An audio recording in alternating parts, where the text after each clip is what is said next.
Okay, this lesson for the Coordinate Project class at Landmark Missionary Baptist Church, Jacksonville, Arkansas. We gather here at 2200 Marshall Road. This one's about language, but it's also about the multicultural reality in which we find ourselves conducting as a New Covenant community. Now, first of all, a New Covenant, a New Testament in covenant is to live with the interest of the other. That's why initiatives were made when we had a Baptist preacher as a governor, or who had stopped being a Baptist preacher and began to be the governor of the state of Arkansas, Governor Mike Huckabee, and he initiated what was called covenant marriage. It seemed novel to the community, but being in the Bible Belt, it certainly was odd to me to think that that would be unusual. When asked about it here at this church, I said, what other kind of marriage would a New Covenant assembly, body of Christ, officiate, initiate, ordain, establish? And so I was really taken back at the grand disconnect between the idea of a covenant, and then I was thinking that certainly sees our Western culture very competitive, very contract driven, and that's very much I guess the lack of character of us. So here I was going to talk about the Trail of Tears and the Trail of Blood. First of all, Trail of Blood, this one here, this little booklet by J.M. Carroll. I certainly have no interest in bantering with those who, like myself, have a much more advanced and more formal training. I have an advantage over those who prepared this. So really, I take the Trail of Blood like I do fallible soteriological constructs. When people want to evaluate the 1689 London Baptist Confession, it's fallible, sure.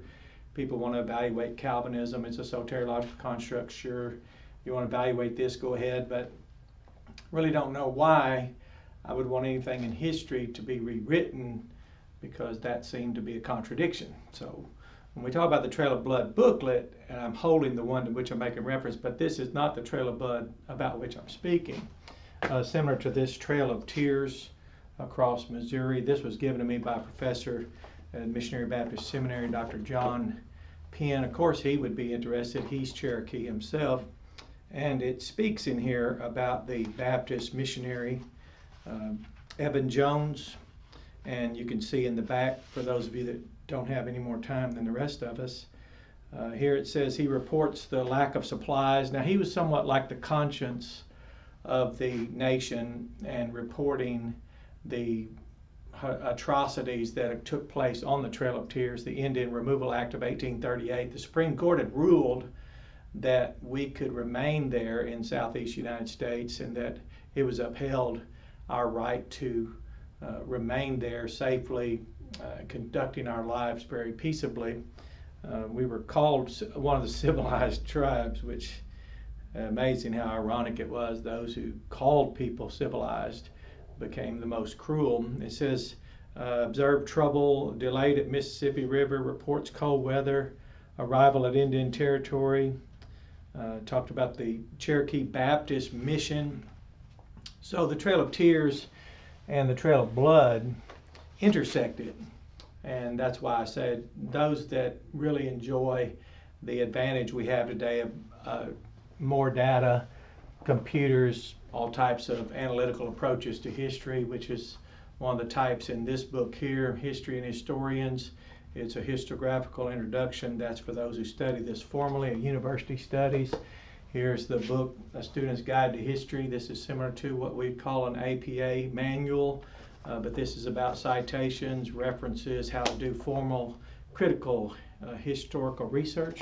And of course, I'm certain today I could be very impressive with my ability to go and evaluate, but I'm not really interested in negating. So here's a recategorization of a Cherokee landscape as late as 2012. This is excerpted from a paper about Cherokee Christian.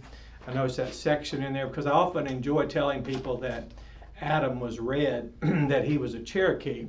And I do it because it's humorous. It's also a way to introduce a conversation, initiate one. It's similar to Sherwood, Arkansas, that's just 5 minutes south of here in Jacksonville, Arkansas. Just this year alone, the Indian Head Shopping Center in Sherwood, Arkansas, just 5 minutes north of here, where I pastor here in Jacksonville, Arkansas. They just this year replaced the head, literally an outline of a native head, and they had the stereotypical profile, exaggerated nose, sharp profile, and a feather. Well, they replaced that this year because it was damaged. And now it just has a sign that says Indian Head. And it was 2011, October 12, 2011, when the campus, University of Arkansas Little Rock, which is, maybe 25 minutes only because of traffic from here. And they dedicated Trail of Tears because it had been discovered that the Trail of Tears had crossed that campus. So it's interesting that it was just this year something as seemingly today inappropriate as the head of a depiction. It was literally a physical sign had been made out of a depiction of a Native American's head. I always laugh about it and would point at it and say, hey, why do we have a Native American head up there? Is there another people group in our country that would be okay, acceptable, appropriate? So things really move slowly when you're dealing with systemic changes. However, when it came to the dispossessing of land, Andrew Jackson ignored the Supreme Court and he moved quickly, and that's why people died. You look back in retrospect, you'd think, well, why wasn't their relocation done humanely? Why did anyone have to die? Certainly we had the means as late as 1840, late as the 1838 Indian Removal Act. As late as then, we had the means and the wherewithal. They were civilized. They knew about, they had our own language. Matter of fact, their language goes back to Block Hebrew. But I'll just read here in this paper. It says he discussed parallels between Jewish and Cherokee practices. One of the primary parallels that Daniel Butrick recorded and Hicks suspected might be true is the idea that Indians' red skin originated in the descendants of Adam. This is the Hebrew word Adam, and this is the Hebrew word for the ground, Adamah,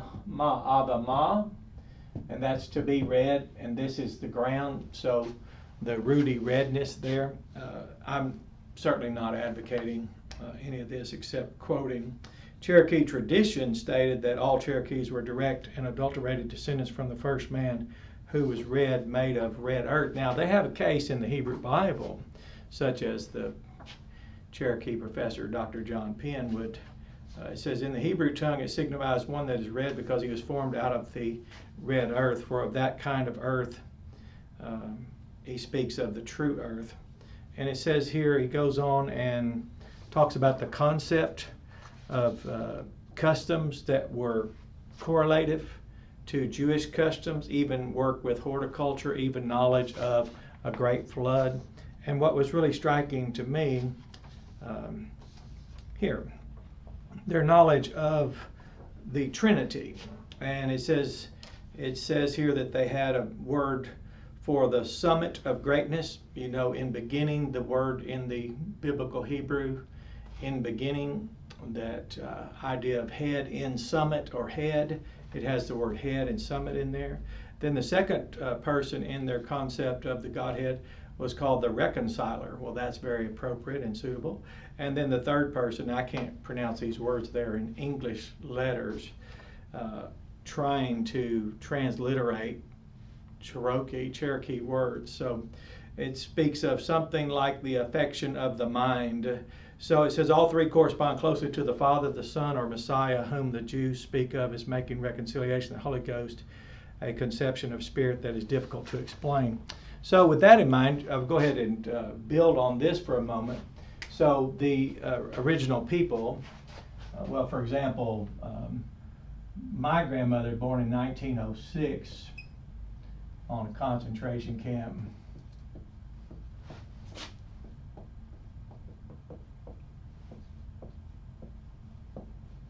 And that was in Kingfisher County, and that was in the city of Dover.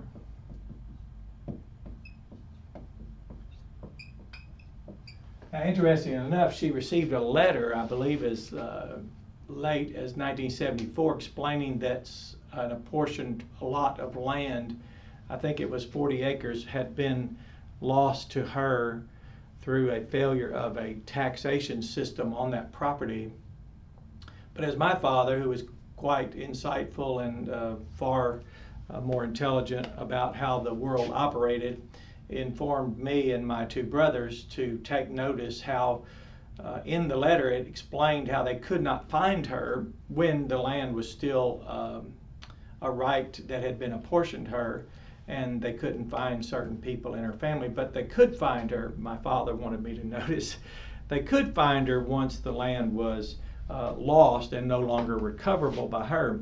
And in this multicultural textbook for those who would study for certification in education, teacher certification, for example, here in the state of Arkansas, this book is latest 2007, because I mentioned concentration camp, and people say, what are you talking about? What's a concentration camp? Well, it was in this book. It says here, let me see. It says, on the Trail of Tears, for example, 4,000 Cherokees died during the forced march out of the South to the native territory in present-day Oklahoma. So when people describe to someone like me that Tahlequah is the nation's capital of the Cherokee people, that's why I retort quickly that that would be like calling Auschwitz the capital of the nation of Israel. So it says here, it says Oklahoma, already the home of the 5 civilized tribes of the Southeast, was soon to become a vast concentration camp into which Indians from tribes as far apart as New York, Seneca, and the West Coast were to be squeezed. So there was never any accommodations now that again, you would have to think of what that would be, what would be the rationale for that.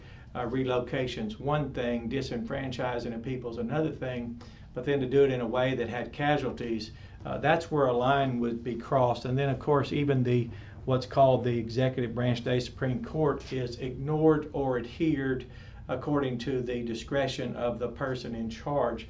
Now moving on with our lesson, however, lies my teacher told me.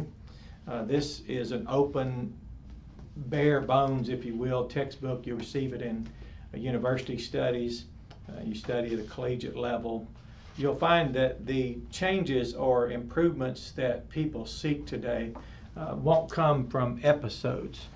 For example, when we talk about this concentration camp in 1906, well, the last survivor of the Trail of Tears died in 1932. Now she, the grandmother that I'm using here as my chronicle, she died in 1980. So for 26 years, so there was 26 years of her lifetime, survivors of the Trail of Tears, the Indian Removal Act, existed. So when we see these things, we have to ask ourselves, what is it about the lack of education among people that didn't even know that those were concentration camps, didn't know, for example, that the Indian Removal Act was a president of the United States, Andrew Jackson, who ignored the Supreme Court ruling, disobeyed the rule of that law, and then began to disenfranchise people. Well, again, the Trail of Blood, however, the independent group, as we know Baptists are today, you can read in John Meacham's Thomas Jefferson, The Art of Power 2012 biography of Thomas Jefferson, where he speaks of the Baptist as a category of people. We were outlawed for preaching the gospel without a license, baptizing without a license. Now we might laugh today at the thought that we would have to be licensed to do those things, but then that was still an insurmountable hurdle that was only cleared by people showing the initiative to dare do what was right. And they worked with, that is, that group of people categorized Baptist Anabaptizers, for if someone wanted to come out from religion, they would baptize them, never considering something that would take someone into religion, a baptism at all, for the Baptists, which was attractive for people persecuted especially, and any minority groups have ever been persecuted, the Exodus narrative, the way out, the come out from among them, the find a passage out. So Baptists being the only people group that accompanied, now that's according to my very limited knowledge. If someone else were on that, I'm not aware of. I'm not aware of anyone other than Evan Jones. That's on the website, University of Arkansas Little Rock. You can read about that. But not being tethered to state obligations, they were able to come alongside and express great compassion, even making a chronicle and documenting and publishing the atrocities that were observed on the trail. So looking at just how far away this was, we're looking at 2011, UALR finally acknowledged the Trail of Tears. That was October 12th. Matter of fact, it was a Wednesday, and at noon they intended to have, I think, then Governor Mike Beebe there to speak, but it was a downpour. The rain was so hard you couldn't see your hand in front of your face, and people were not noticing. I thought it was quite appropriate that it would pour rain on such an occasion that was a landmark, a historical marker of grief and pain and suffering. So there, and then here we are finally, 2020. I even wrote a blog about this, the Indian Head Shopping Center, because the depiction in signage was of a native, stereotypical native head, literally. Just the head had been placed up, had the feather and the stereotype profile. So just this year, that sign was replaced. There we go. So that, it just things don't move fast. And when I started pastoring in 1999 here in Jacksonville, Arkansas, the home of the Little Rock Air Force Base, a multicultural community, I was involved, and instead of rather the church baptizing someone, just a few who had lingered here said that I had baptized someone that did not fit the demographic, which was quite ironic, because I was trying to explain to you realize your pastor is a descendant of the Cherokee, and that I'm not whatever it is you're saying the other person should be. So in doing my master's thesis on the Great Commission, I made it clear that the nations that we initiate and go out and disciple for the interest of Christ, which is a singularity that does not find us going out supporting Catholic, Protestant, Judaic, Islamic, occultic, New Age, or any denominationalized traditions or customs. We're here to disciple all the nations, and that the only distinction for us and discrimination that we use as those who would otherwise discriminate is, our question is, well, are you a disciple or not? If not, we initiate that relationship.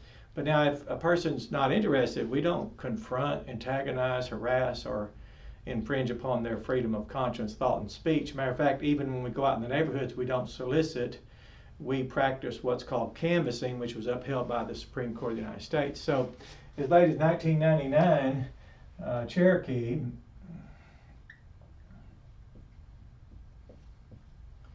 and my name is Tree,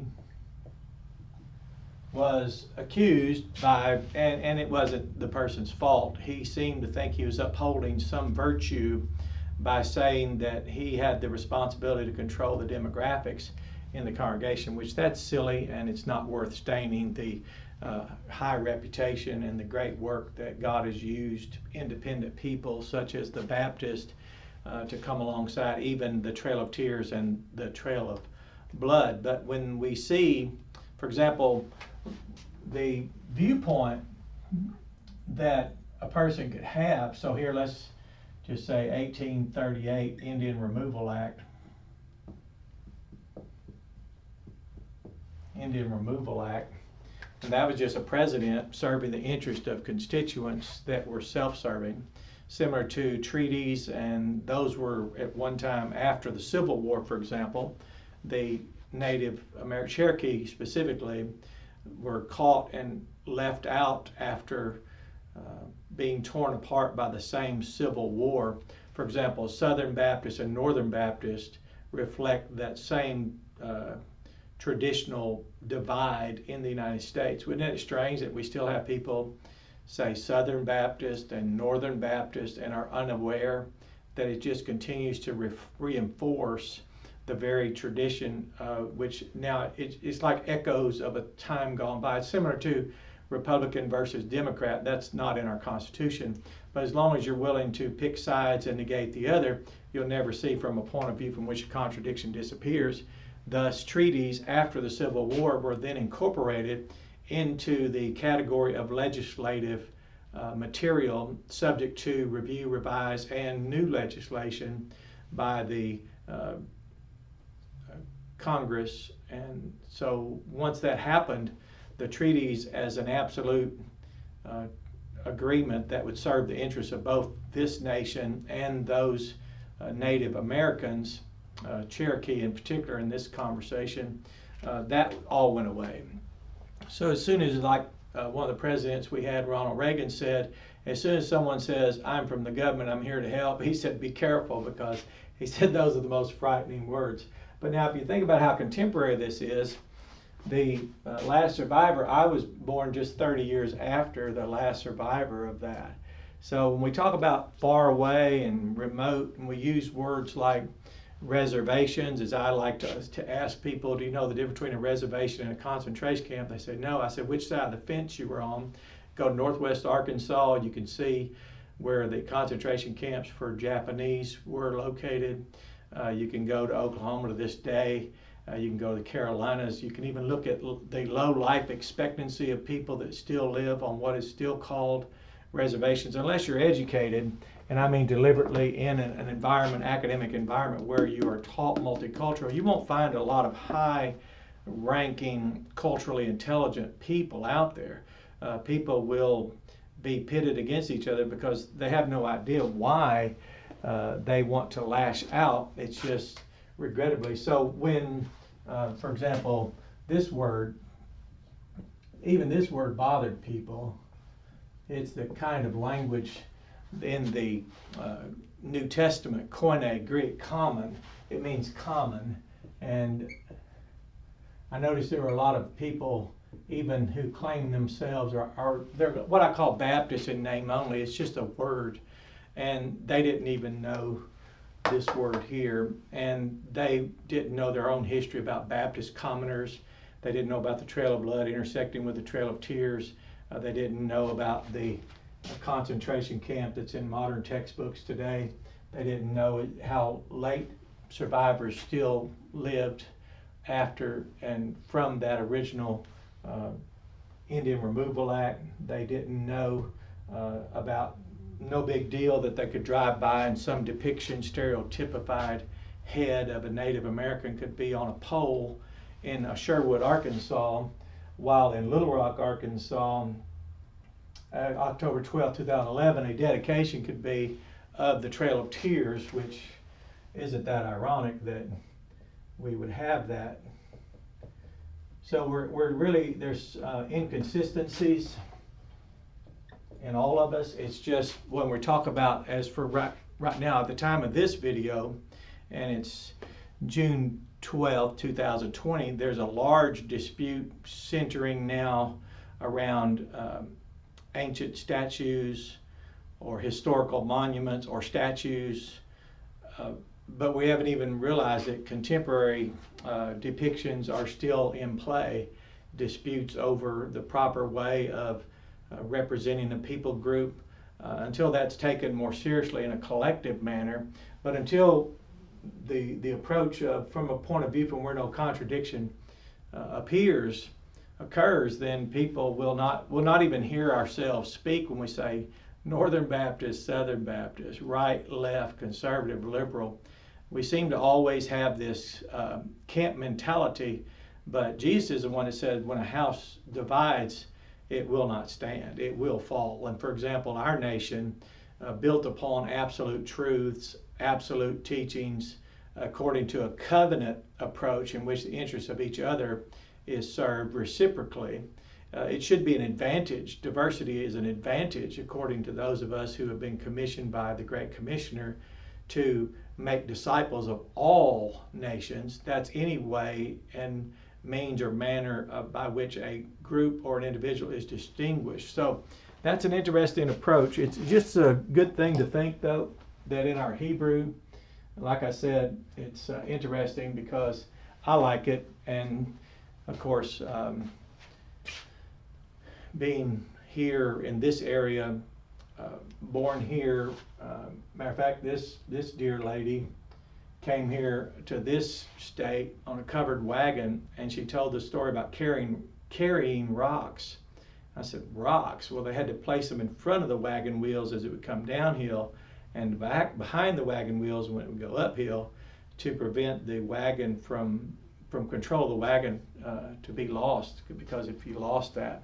And then I just didn't attend to that much because I was just a guy, a teenager, and we'd go see Granny, and I would just rather run out and play than sit and listen to old stories. But it would have been nice had I had the character to notice and the wherewithal to appreciate. So I did appreciate it. Went and wrote papers in high school, especially the senior year when she passed away, to begin to understand this. Same thing I learned in saying to people when they asked me, what religion are you? I said, I'm not. They said, what denomination? I said, I'm not. They said, well, what do you believe? I said, I support the Bible. We are, our temple is people. We're not brick and mortar. Our faith is through the gospel, the good news that Christ did for all men, all nationalities, all people groups, what they didn't want done, nor what we could have done. And he, the Father of Jesus, reconciled this world unto himself in Christ Jesus, not counting our sins and trespass against us. So when I teach that, it's just absolute truth. And of course, when I teach the history and why there's a separation of church and state, is because anytime our state is commandeered by any theistic order or tradition, it would then use the state powers, military and police, to enforce its dogmas. So the rule of law, the sword of Romans 13, is to protect against harm and injury and injustice, not to become the source of it. So that would really be the approach is always the same. If you can't see from a point of view from where a contradiction disappear. If all you can see is where a contradiction appears, then it's always conflict, it's always frictive, it's always a diminishing return on the investment. So like what we've learned here when we study in class, we've noticed people without the cultural intelligence, without the EQ, the emotional intelligence. We've noticed people that attitude is the biggest obstacle rather than aptitude. They aren't even capable of sitting down and having a conversation. In a book about the argumentation culture, the Western culture, argumentative culture, you can go to the Koine Books tab at iamkoine.org and notice Commission to Converse. Until you can converse with someone, you really haven't grown to a point that demonstrates anything that would make your IQ of any value. So you say, well, I'm very intelligent, but I have a low CI, cultural intelligence. Well, I'm very intelligent, got a great cultural intelligence, but I lack an emotional intelligence. Well, you really are negating yourself from participating in improvements that reflect the reciprocity of those who are bigger than the circumstances around us. So we preach Jesus Christ. We don't preach a religion. People that mock that then need to explain, why do you want a religious order that merchandises men? God didn't send us into this world to merchandise men. For example, our facility here in Jacksonville, Arkansas is more availed, that is utilized by, it's a multi-user, multi-use facility. Many different groups in our community have availed themselves of it, and why not? It's our honor to engage people, help people. We tutor people. I've helped people graduate high school, graduate college, acquire multiple degrees, and I may never see them again, or they may never develop a relationship here that's functional because they may not overcome it. But we always improve the condition of those who come our way. So in our covenant relationship with each other, we live within the inch of each other here in the new covenant. That's for God's glory. And then with our neighbor, we collaterally extend that love in regard to them and love them the way we've been loved, and we improve their conditions. So like I always like to say, people, if you're ever in a relationship with me, you'll come out ahead, better off, better served, and improved for having been in a relationship with me.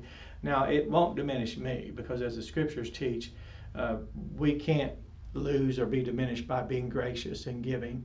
God's grace, His love, His mercy, His kindness, His love, His joy, His patient endurance, all that gentleness, the goodness, the meekness, and temperance, and the faith that He has afforded us as fruit of His Spirit. That word faith means support, sustains us, and even our faithfulness is energized by love. So that's a good lesson, and if you didn't know about the Trail of Tears and the Trail of Blood, you didn't know the contemporaneous reality of the history of people here in the United States, there's a lot to learn there. So you have a blessed day.